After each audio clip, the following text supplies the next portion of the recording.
আজকের বানাবো মাত্র 450 টাকার খাসির মাংস। আমি প্রথমে দই, হলুদ, জিরে গুঁড়ো, ধনে গুঁড়ো আর গোলমরিচ গুঁড়ো, লঙ্কার গুঁড়ো মাখিয়ে 2 ঘন্টার জন্য রেখে দেবো। দিয়ে দেবো তেলের মধ্যে তেজপাতা, এলাচ, দারচিনি। তার মধ্যে দিয়ে দেবো পেঁয়াজ। পেঁয়াজের মধ্যে অল্প করে নুন দিয়ে দেবো যাতে ভালো করে ভাজা হয় তাড়াতাড়ি। আর পেঁয়াজটা দেখো ঠিক এরকম লাল লাল ভাজা হয়ে গেলে দিয়ে দেবো আদা, রসুন, কাঁচা লঙ্কা আর টমেটো বাটার পেস্ট। আর তার মধ্যে দিয়ে দেবো আবারও কিছু মশলা, যেগুলো আমি মাংসটাকে মাখানোর সময় যেগুলো দিয়েছি সেইগুলোই আবার রিপিট করব। আর মশলাটাকে কিন্তু ভালো করে কষাতে হবে যাতে এরকম তেল বেরিয়ে যায়। দেখো এরকম তেল বেরিয়ে যাবে, তারপরে কিন্তু আমি খাসির মাংসটা দিয়ে দেবো।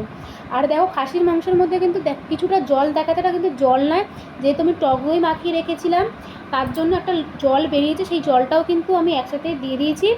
আর দেখো পুরো যতক্ষণ না খাসির মাংসতে জলটা মরছে না ততক্ষণ কিন্তু আমাদের খাসির মাংসটাকে ভালো করে কষাতে হবে।